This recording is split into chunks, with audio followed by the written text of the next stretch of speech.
완벽한 인생을 사는 사람은 아무도 없습니다. 내가 기도했던 대로 되질 않아요. 인생을 살다 보면 내가 계획했던 대로 되지 않지요. 내가 원했던 대로 되지 않습니다. 열심히 살아왔는데 나름대로 성공했다고 생각했는데 살다 보니 성공은 외적으로 했을지 몰라도 건강을 잃습니다. 가정을 잃습니다. 아름답고 건강한 이 관계를 상실하기도 합니다. 어떤 경우에는 주님의 선한 마음으로 남을 도와주다가 자신의 몸이 망가지기도 합니다. 또 어떤 경우에는 하나님 뜻대로 사역의 길을 믿음으로 가는데 뜻하지 않은 복병들을 만나기도 해요. 모든 사물에 명함이 있듯이 하나님을 섬기는 우리에게도 명함이 있더라는 거예요. 누구에게나 문제가 있고 삶에 연약한 부분들이 있기 마련입니다. 지금 여러분의 인생은 어떠하십니까? 여러분들은 인생의 위기를 당할 때 절망과 좌절의 시간에 어디로 달려가세요? 결코 원치 않았던 힘들고 가슴 아픈 일을 겪을 때 여러분들은 하소연할 곳이 있으신가요?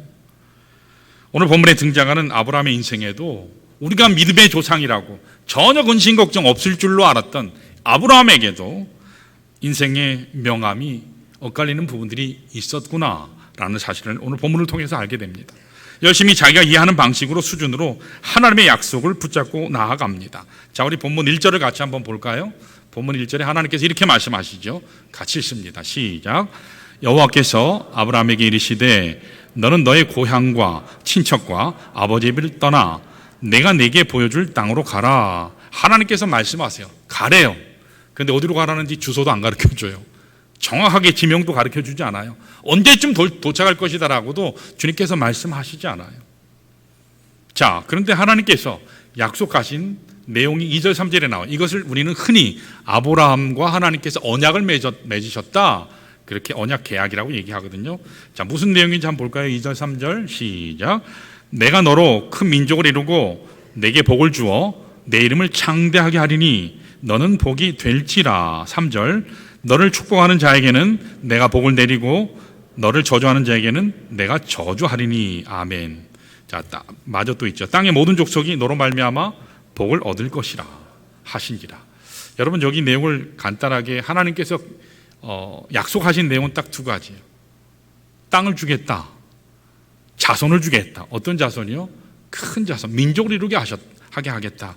여기 한 가지 더 말씀하면 네가 복의 통로가 되게 하겠다. 그렇게 하나님께서 약속을 하셨어요. 자, 이 하나님의 말씀을 붙잡고 약속의 말씀을 붙잡고 나아갔어요. 그런데 어디인지, 거기 가면 어떤 상황이 벌어질지, 그래서 어떤 마음으로 단단히 준비해야 하는지 아무것도 가르쳐 주시지도 않고 그냥 가래요. 그래서 그냥 떠났어요. 가라고만 하셨습니다. 근데 막상 도착했더니 어떻죠? 우리 4절에서 6절 한번 읽어볼까요? 본문 4절에서 6절. 자, 하나님의 말씀을 같이 읽는 것은 목사의 이야기를 하는 것이 아니라 하나님의 말씀을 이야기하기 때문에, 하나님의 말씀을 우리가 살펴야 되기 때문에 하나님의 말씀을 읽는 거예요. 자, 우리 4절 읽습니다. 시작. 이 아브라함이 여호와의 말씀을 따라갔고 롯도 그와 함께 갔으며 아브라함이 하란을 떠날 때에 75세였더라. 아브라함이 그의 아내 사레와 조카 롯과 하란에서 모은 모든 소유와 얻은 사람들을 이끌고 가나안 땅으로 가려고 떠나서 마침내 가나안 땅에 들어갔더라. 아브라함이 그 땅을 지나 세겜 땅 모래 상수리 나무에 이르니 그때 가나안 사람이 그 땅에 거주하였더라. 아멘. 자, 도착했어요. 도착했는데 어떻죠? 이미 누가 자리를 차지하고 있네요. 정착하고 있어요. 게다가 가보니까 지금까지 한 번도 경험하지 못한, 오늘 본문 이하 10절 이하에 나와요. 도착했더니 거기 기근이 있었더라. 땅도 없어요. 풍요함도 없어요.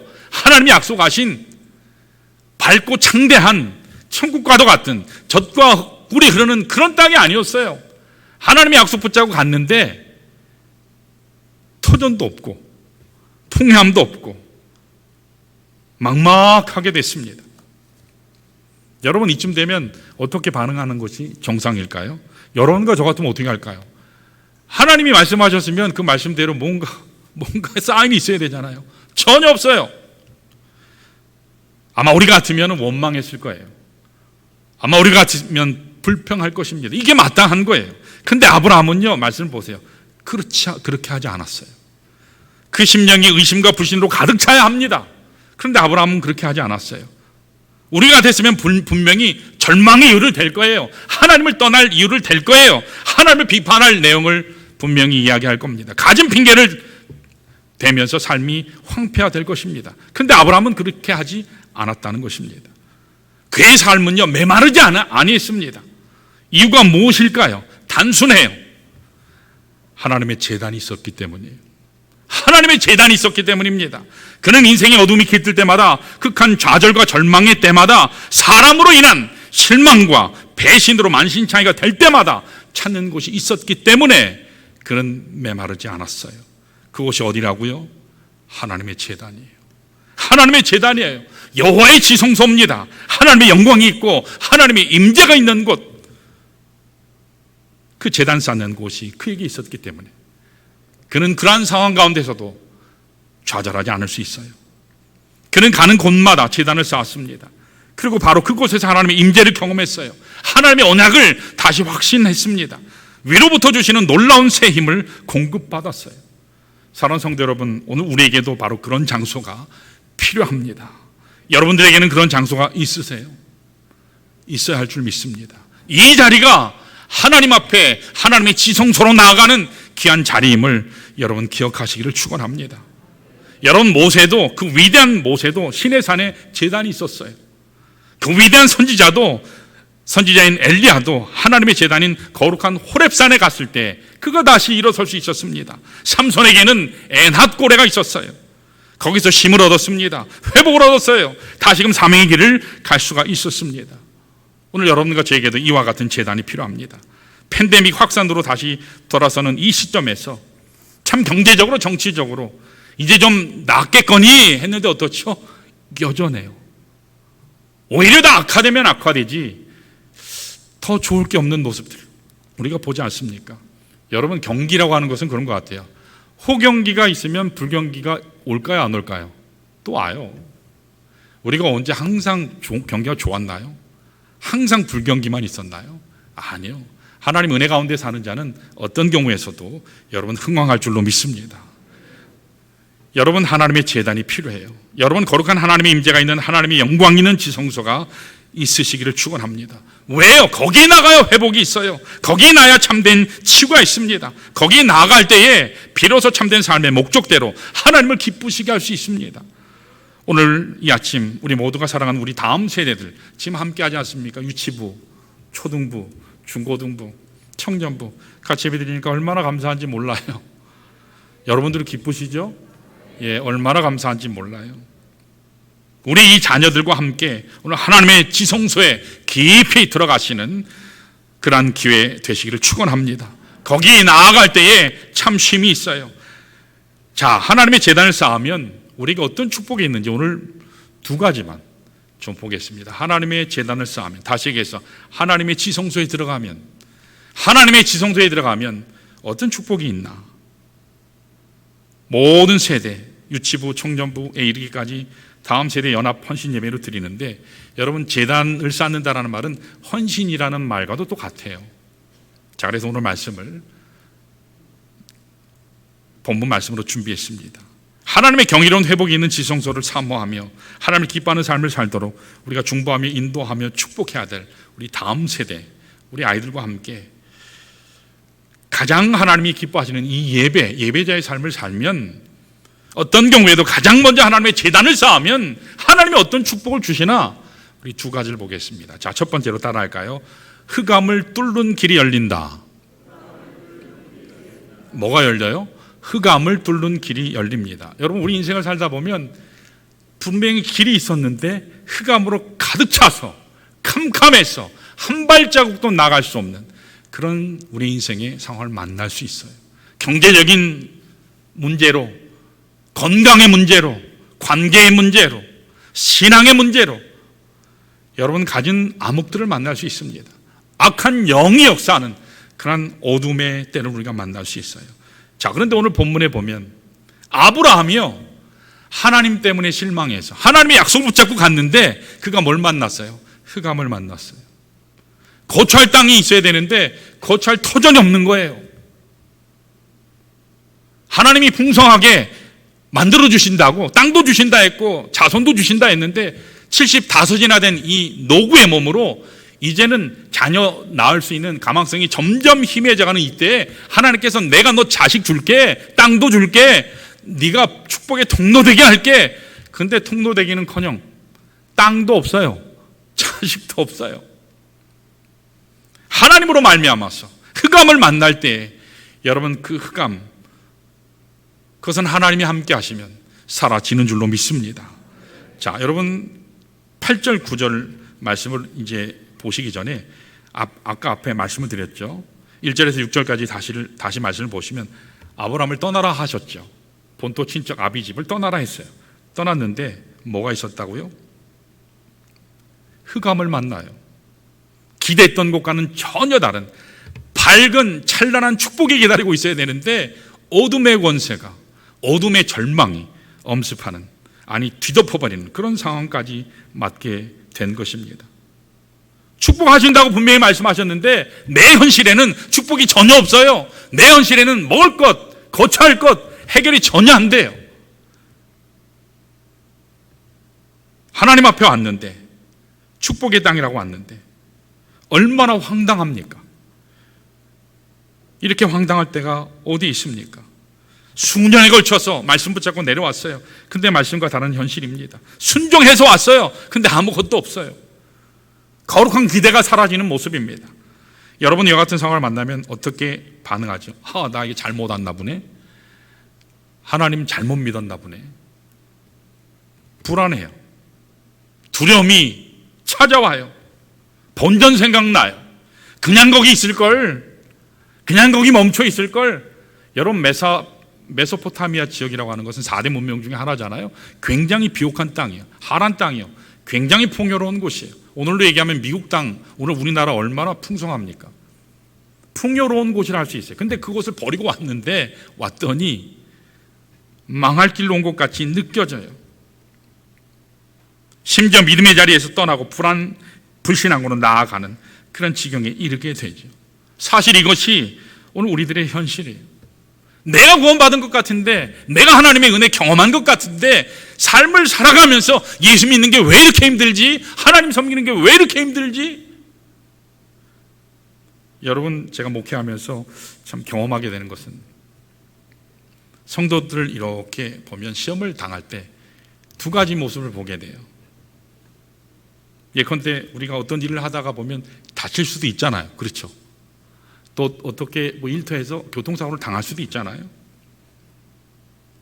그때 팔을 다치든지 다리를 다치든지 또 심지어 중상을 당할 수도 있어요. 자, 그런데 이런 상황에서 똑같은 상황을 만났는데 어떤 성도들은 하나님이 이 와중에도 생명을 지켜주셔서 감사합니다, 오히려 하나님 앞에 감사함으로 나아가는 성도가 있는가 하면, 어떤 성도는 하나님 왜 하필이면 나예요? 나는 어떻게 되는 일이 없어요? 하나님 일을 하려고 하면 왜 나는 안 되는 일, 나쁜 일만 자꾸 생기죠? 왜 하필이면 나냐고. 왜 나한테 왜 이러세요, 하나님? 저 사람은 잘 되는 것 같은데 왜 나는 이런가요? 원망과 불평의 자리로 나아갑니다. 하나님의 뜻을 묻거나 하나님의 인도하심의 길을 찾기보다는 오히려 세상에서 해답을 찾으려고 나가는 모습을 참 많이 보게 돼요. 신앙생활에서 영적 위기가 이때 찾아와요. 부정적이 돼요. 하나님보다 자꾸 문제가 더 크게 보여요. 상황이 더 크게 보여요. 처지를 자꾸 더 크게 봅니다. 교회만 가면 일이 안 되는 것 같아요. 일하다가 갑자기 팔이 부러지고, 평생 물린 적 없는 개한테도 물리고, 이제 팔이 좀 낫는가 싶었는데 이번에는 또 팔을 다쳐요. 그래서 생각을 합니다. 왜 교회만 가면, 예배만 가도 드리면 희한하게 이런 일이 일어나지? 이게 실제 우리 교회 성도 이야기예요. 그래서요, 질문하다가 의심하다가 결론을 내렸어요. 교회 나가면 안 되겠구나. 교회를 그래서 안 나오기로 떠날 궁리를 합니다. 여러분, 혹시 이 자리에 그런 분 계신지 모르겠어요. 사랑하는 여러분, 믿음생활, 신앙생활을 하는 것은요, 하나님 주권 가운데 있음을 선포하는 거예요. 하나님은 항상 나를 언제나 사랑하신다. 하나님은 언제나 나의 일을 다 아신다. 하나님은 나를 언제나 축복하신다. 그 약속의 말씀 가운데 서는 겁니다. 여러분, 우리 인간은요, 우리가 가는 앞길 5분 아니 1분 앞도 몰라요. 그저 인생의 조각만 알 뿐이에요. 그래서 우리는 함부로 판단하면 안 되는 것 같아요. 1년 잘 됐다고 해서 다음 해가 잘 된다는 보장이 있던가요? 오늘 시험 잘 봤다 해서 내년에 또 잘 본다는 보장이 있나요? 오늘 못 봤다 해서 내년에 또 망한다는 것이 있나요? 그렇지 않아요. 근데 참 재미있는 것은 우리는 언제나 자신뿐만 아니라 다른 사람의 삶을 판단하는 경향이 참 많아요. 조금 잘 되면 와 그러고 하나님 은혜가 넘쳐요. 하나님이 하셨어요. 조금 안 되면 죽을 상을 해요. 내천자를 그리고 다녀요. 원망을 해요. 남 탓해요. 사랑하는 여러분, 우리를 창조하신 하나님, 그 하나님이 우리의 아버지십니다. 모든 것을 아시고 축복하시는 분이 나의 하나님입니다. 십자가의 보혈의 은혜로 핏값으로 사신 분이 바로 하나님이에요. 그 하나님은 모든 것을 합력해서 선을 이루시는 하나님인 줄로 믿으시기를 축원합니다. 그래서 하나님의 결론은 언제나 축복이에요. 하나님의 결론은 언제나 사랑이에요. 하나님의 결론은 언제나 승리인 줄로 믿습니다. 하나님의 신실하신 사랑은 변치 않아요. 무슨 일을 만나도 그러므로 감사하시기를 축원합니다. 왜요? 축복하실 것이기 때문에, 합력해서 선을 이루실 것이기 때문에, 무슨 꼴을 당해도 여러분 그래서 감사하시기로 작정하시길 바랍니다.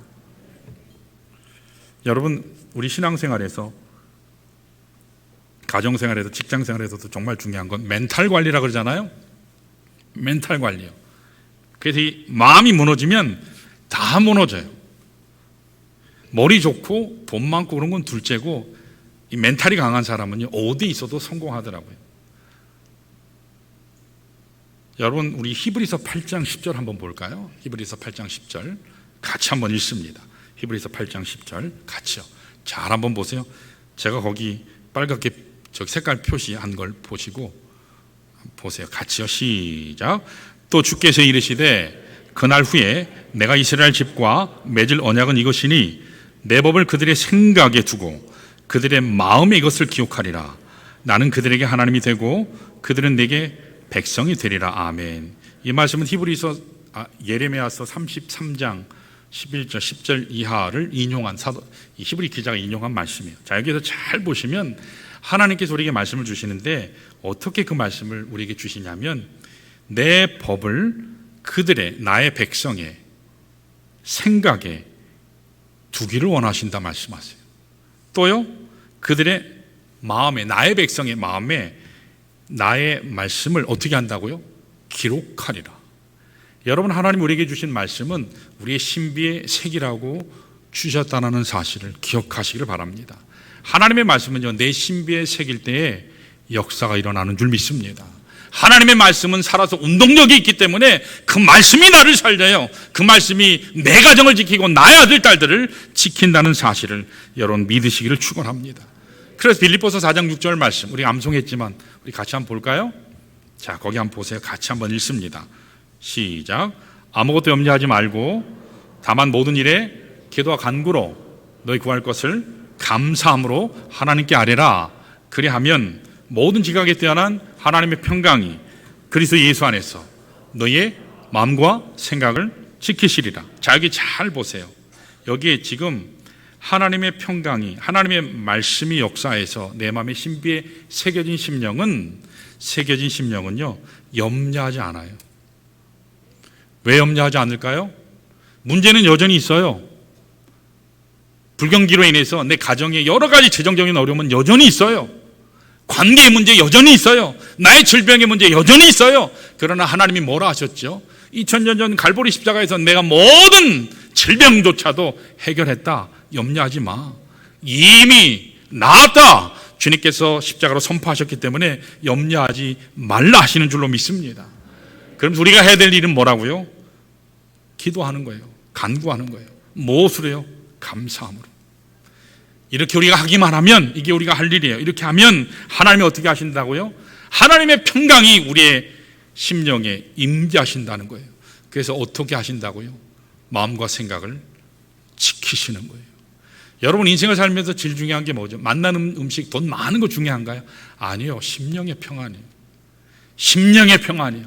마음이 불편하면 여러분 아무것도 못 해요. 집중도 안 되고 밥을 먹어도 맛이 없고 어디를 놀러 가도 재미가 하나도 없어요.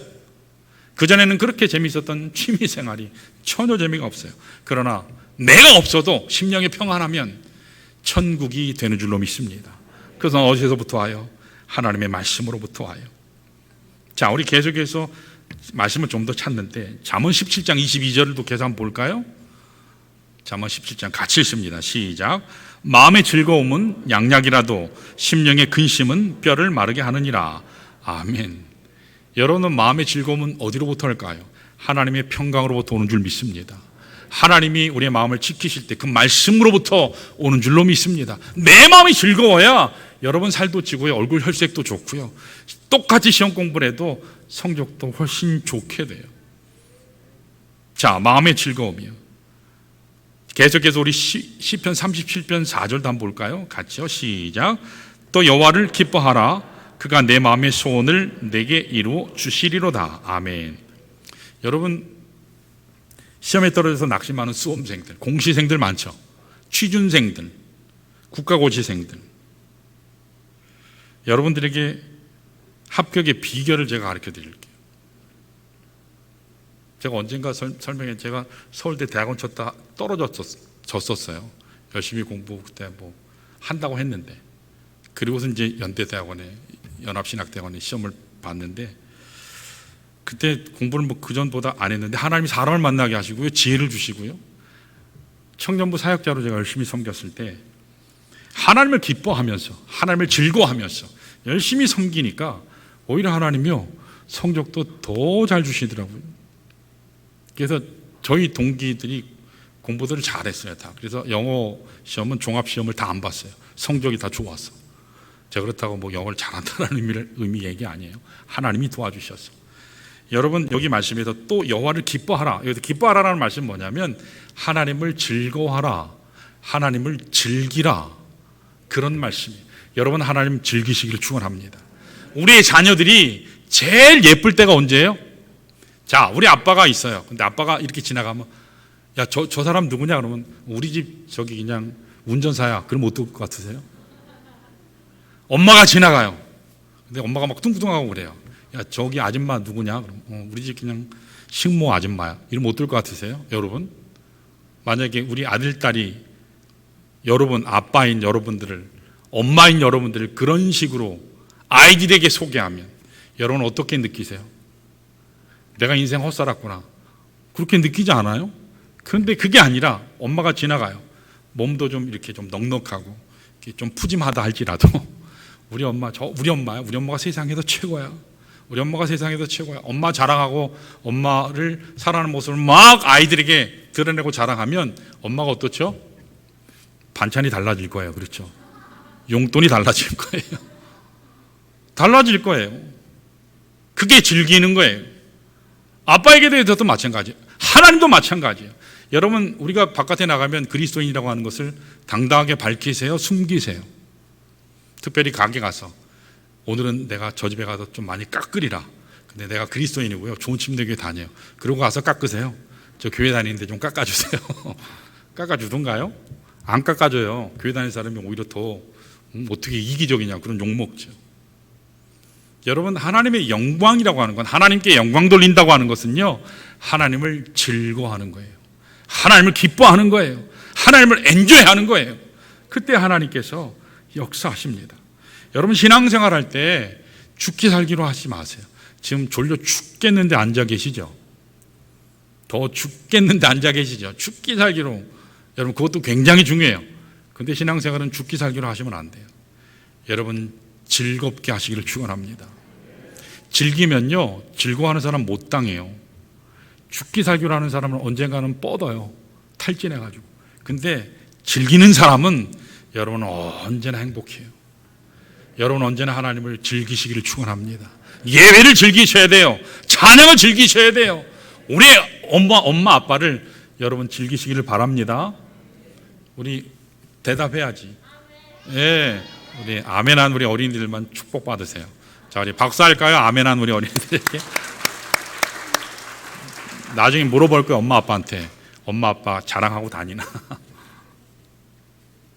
자, 여기 본문을 계속 보시면, 그래서 하나님을 기쁘시게 하는 제일 비결이 바로 8절, 9절에 나와요. 그게 말씀에서 뭐라고 나오냐면, 자, 같이 한번 읽어볼까요? 8절, 9절 같이 읽습니다. 시작. 거기서 베델 동쪽 산으로 옮겨 장막을 치니 서쪽은 베델이요 동쪽은 아이라. 그가 그곳에서 여호와께 제단을 쌓고 여호와의 이름을 부르더니 점점 남방으로 옮겨갔더라. 아멘. 자, 여호와의 제단을 쌓는 순간 하나님께서 길을 열어주셨어요. 흑암이 걷히기 시작했어요. 여러분, 언제나 하나님 앞에 나아가시면 우리 앞에 닥쳐있는 그 어둠의 권세가 물러날 줄로 믿습니다. 그래서 여러분, 항상 하나님을 선택하시기를 원해요. 하나님 앞에 나가 예배드릴 때마다 주시는 그 은혜와 능력이면 어떠한 흑암도 뚫어낼 줄로 믿습니다. 어떤 사탄의 역사도 흑암의 세력도 깨뜨리지 못할 것이 없다라는 사실을 여러분 기억하시길 축원합니다. 자, 한 가지만 더 하겠습니다. 따라할까요? 하나님 앞에 제단을 쌓으면 주시는 두 번째 축복. 첫 번째 축복은 흑암의 길을 뚫는 축복이 있고요. 두 번째, 따라합니다. 회복의 능력을 공급받는다. 뭘 받아요? 회복의 능력이요. 자, 우리 여러분 12장 말씀과 연결해서 그 이후 내용을 보면 13절, 1절, 2절 말씀을 보시면 이렇게 나와요. 자, 여기 아브라함이 가축과 은과 금이 풍부했다고 나오거든요. 이게 어디서 생겼을까요? 메소포타미아에서 뭐 가지고 온 걸까요? 아니요, 내려오다 다 썼어요. 그래서 없어요. 그럼 이게 어디서 생겼을까요? 우리 출처가 창세기 13장 1절 2절에 나와요. 우리 한번 같이 한번 읽어볼까요? 같이요. 자, 시작. 아브라함이 애굽에서 그와 그의 아내와 모든 소유와 롯과 함께 네겝으로 올라가니 아브라함에게 가축과 은과 금이 풍부하였더라. 아멘. 자, 여기 보면 자기 아내의 사례를 자의반 타의반으로 애굽 왕에게 빼앗겨요. 애굽에 이제 남방인 애굽에 하나님이 길을 열어서 가긴 갔는데 두려움이 왔어요. 왜냐하면 아내가 너무 이쁜 거예요.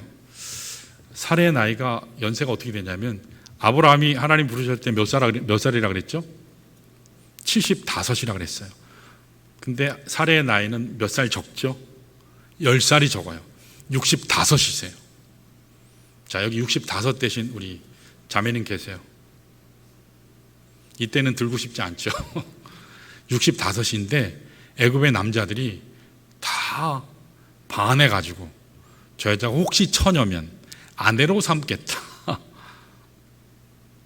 많은 학자들은 그 당시에 이제 이 날씨도 직사광선이 없기도 하고 아직 사례가 아이를 낳은 적이 없기 때문에 피부가 아마 30, 40대였을 거다, 그렇게 이야기하는 성서 주석 학자들도 있어요. 어쨌거나 예뻤대요. 너무 예뻤대요. 그래서 애굽 왕의 신하들이 보니까 왕에게 이 왕비를 하나 소개시켜주고 싶은데 너무너무 이쁜 사람이 하나 나타났다고 이야기를 했어요. 또 직접 물어보니까 옆에 있는 한 남자가 있길래 혹시 남편인가 아닌가 확인하는데 아브라함은 자기는 오빠라고, 사촌 오빠예요. 사실은 실제로도 자기 아내가 아니라고. 그러면서 아내에게도 부탁하죠. 내가 당신 때문에 애굽에 가서 혹시 죽을 수도 있으니까, 너무 이뻐서 당신을 빼앗기 위해서 날 죽일 수도 있으니까 그냥 오빠라고 그러라고, 난 너희라고 할 테니까. 참 굉장히 겁쟁이죠. 무책임한 남편 아닙니까? 자, 빼앗겼어요. 그래서 그때 굉장히 많은 지참금을 줬어요. 옛날에 고대에서는 여자를 집에 이렇게 데리고 올 때는요, 굉장히 많은 돈을 주고, 그 집안에 돈을 주고 데려왔어요. 왕이니까 돈이 얼마나 많았겠어요. 막대한 지참금을 줬어요. 근데 하나님께서 어떻게 하셨죠? 약속의 땅, 하나님의 자녀 이스라엘이 그를 통해서 이루어져야 되는데, 메시아가 와야 되는데, 이게 애굽 왕이 사랑해버리면 어떻게 되죠? 틀어지잖아요. 그래서 하나님께서 친히 개입하셔서 그 애굽 왕 자신과 자기 집안에 큰 재앙을 내리게 하시거든요. 그때 하나님이 두려워서 막대한 지참금을 돌려받지도 않고 그대로 내쫓아요. 빨리 떠나라고. 니네가 있으면 우리 망한다고. 그래서 그때 나오면서 가지고 오게 된 돈이 본문 13장 2절에 가축과 은과 금이에요. 굉장히 많았어요. 어느 정도로 많았어요? 롯과 함께 나눴는데 감당을 못해서 양떼가 너무 많아서 감당이 안 돼서 서로 목자가 싸우잖아요. 그래서 헤어지잖아요. 사실 이 재물은요, 자기 마누라 등쳐서 모은 거예요. 아브라함은 남편으로서 가장으로서 전혀 책임지지 않았을 뿐만 아니라 만약 하나님께서 개입하시지 않았다면 넉넉고 마누라 뺏길 뻔했어요. 아마 인간 역사에 있어서 가장 최악의 치졸한 남편으로 기록될 뻔했어요. 그게 아브라함이에요. 그래서 애굽에 나오기는 했는데 마누라 볼 면목이 없어요. 애굽에서 많은 재산을 거두오긴 했는데 조카 롯 앞에 체면이 말이 아니에요. 남편의 권위는 둘째치고 후회와 자책과 책임감으로 평생 살 뻔했어요. 아들같이 여겼던 조카 롯에게는 파렴치한 삼촌이었어요. 여러분, 이렇게 해서라도 부를 축적하면 축복인가요? 이렇게 해서라도 부를 축복하는 건 축복인가요? 아니죠. 참 부끄러운 재물이에요. 수치스러운 재물이에요. 치욕이에요. 자, 그런데 중요한 사실은 이렇게 수치와 부끄러움과 치욕이 있었지만 아브라함이 아브라함 되게 될 수 있었던 비결이 무엇이냐? 뭐라고요? 하나님의 제단 앞에 나갔다는 거예요. 하나님 앞에 제단 앞에 나갔을 때에 그가 회복의 능력을 공급받을 수 있었어요. 여러분, 어떤 경우에도 어떤 참혹한 상황 가운데서도 가장 극한 좌절의 시간을 만난다 할지라도 하나님 제단 앞에 나가시기를 축원합니다. 하나님 앞에 나가야 돼요. 그래야 삽니다. 그래야 부활해요. 그래야 숨 쉴 수 있어요. 그래야 앞길이 보입니다. 여러분, 하나님 앞에 나가시기를 축원합니다. 우리 13장 3절 4절을 볼까요? 자, 같이 한번 읽습니다. 시작. 그가 네게브에서부터 길을 떠나 베델에 이르며 베델과 아이 사이 곧 전에 장막 쳤던 곳에 이르니 그가 처음으로 제단을 쌓은 곳이라. 그가 거기서 여호와의 이름을 불렀더라. 아멘. 그 전에 쌓았던 그곳에서 다시 그 하나님을 기억하고 실패했던 그 순간에 하나님의 이름, 여호와의 이름을 부르면서 그가 나아갔어요. 하나님 앞에 다시 제단 쌓았다는 겁니다. 이게 바로 하나님의 임재입니다.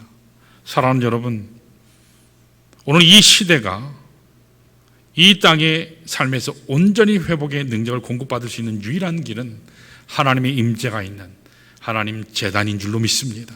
거기 나아가야 여러분 살아요. 하나님의 임재 자리에 나가야 삽니다. 여러분, 우리의 잃어버렸던 삶의 목적을 찾을 곳이 바로 하나님의 제단입니다. 성실한 영성을 회복할 것도 하나님의 예배의 자리예요. 실패하여 일어설 수 있는 것도, 힘을 잃고 무기력에 빠진 심령이 다시 믿음의 용기를 얻을 수 있는 것도 다른 곳이 아니라 하나님의 임재가 있는 예배의 자리인 줄로 믿습니다. 그래서 여러분, 예배 실패하시면 안 돼요. 왜냐하면 예배는 생명의 자리이기 때문입니다. 생명을 공급받는 시간이기 때문이에요. 예배는 천국을 맛보는 시간이기 때문입니다.